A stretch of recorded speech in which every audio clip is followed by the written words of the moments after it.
Hello, my name is Robert Mertz. I'm an AS&T NDT Level 3. I work with Alta Vista Solutions, and today I will be performing a demonstration on how to perform liquid penetrant testing using solvent removable type. Okay, the reason why we want to do a demonstration on liquid penetrant test is just to explain how to do it properly, and some of the reasons why we do it is for cases where you cannot do magnetic particle testing, such as stainless steels or other materials that are non-ferromagnetic. The first step in the procedure would be to clean the test plate. So the first step, I will take the cleaner. I need to use a lint-free cloth. That's key. You can't use paper towels. You want to use a lint-free cloth. If it's really greasy, dirty, you can spray directly on the plate. This plate is very clean, so I'm going to clean this. Hopefully you're in a nice, well-ventilated area.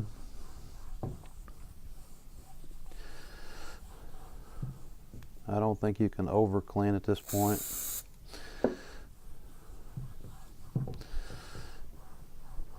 Make sure you get along the toes of the welds very good.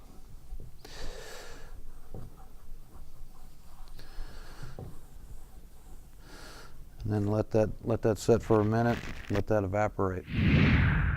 Okay, the next step, now that the material or test plate or surface that we're going to examine is clean thoroughly, we want to spray the liquid penetrant. Make sure the can is shaken well. Spray it, just lightly spray it. It doesn't take a whole lot.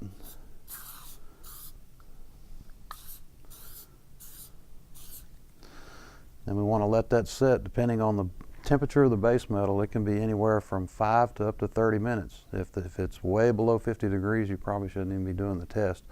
The colder the material is, the longer you need to let it sit.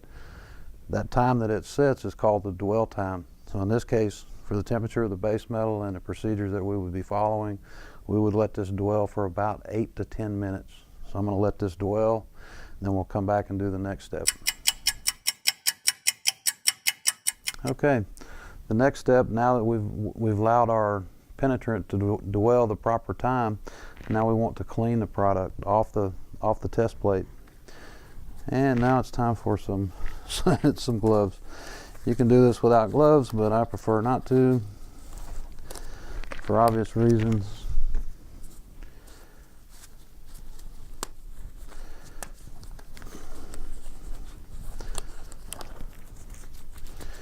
We'll start out by just trying to wipe the surface off. We want to remove all the penetrant that we can. Try to get it back as clean as it was when we started.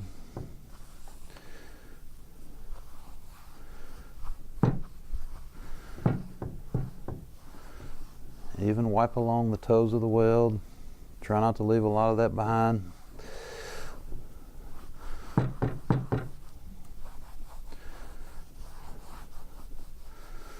Down in the valleys of the weld reinforcement, try to clean that as good as you can with a good dry lint-free cloth.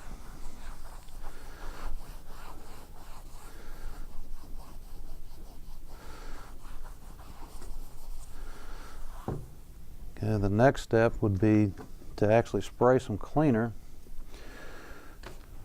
onto a rag. Now that I've removed the excess, you want to spray some cleaner on the rag.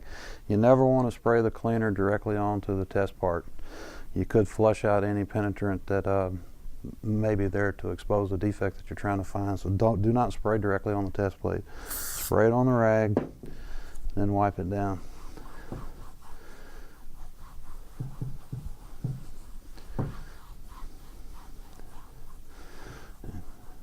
I don't know if you can see this, but it cleans it a whole lot better. It gets all the excess off of the toe of the weld, so you don't have a lot of false indications.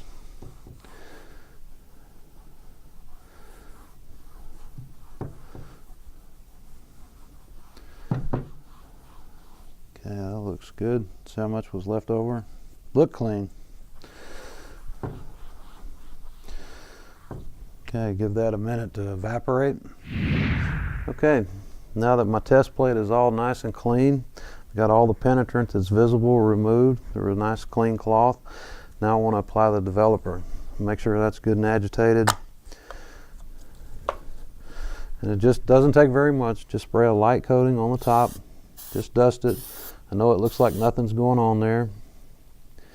As you can see, this is slowly drying. And this will actually, through capillary action, is how the penetrant goes into a defect.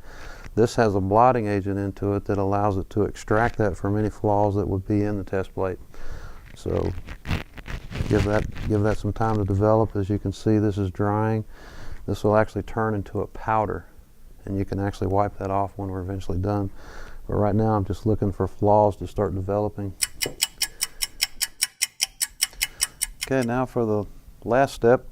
Now that we've cleaned it, we've applied our penetrant, we've applied our developer, everything's set the appropriate amount of time. Now it's time to evaluate the weld. So now I'm going to look at the test plate here, and this plate actually looks like it's an acceptable weld. So apparently, you know, with PT, the indications have to be open to the surface. If they're subsurface, this test method will not work. So in case, you know, in this case, the test plate apparently has no flaws that are open to the surface, because I don't see anything that's not supposed to be there, any type of flaws. There may be flaws in there that can be detected by other methods such as ultrasonic testing or magnetic particle testing, because if you were to see a flaw, it would look similar to the type of bleed out that you see across this edge right here. The few little spots that I see, that is due to undercut on the weld, and therefore this weld is an acceptable weld. Okay, now that we've evaluated this weld, and it doesn't have any rejectable indications, so I wanted to show you a test plate that has a rejectable indication in it. Okay, now here's a test plate that we did simultaneously, and it actually has some indications in it. If you'll look real close right here, you can see some bleed out through the capillary action, and the developer actually is a blotting agent, draws the penetrant out. There it looks like some incomplete fusion along the edge of the weld here. This is just a little bit of overlap. If you look real close, there's actually a real small crack on the toe of this weld on this side here. You actually got a little bit of bleed out here from a little piece of weld spatter. And of course the bleed out on the edges is just where the developer drew the penetrant up along the sides. So this one actually has some indications that need evaluation. Okay, this concludes our training session for liquid penetrant testing using the solvent removable type. Thank you.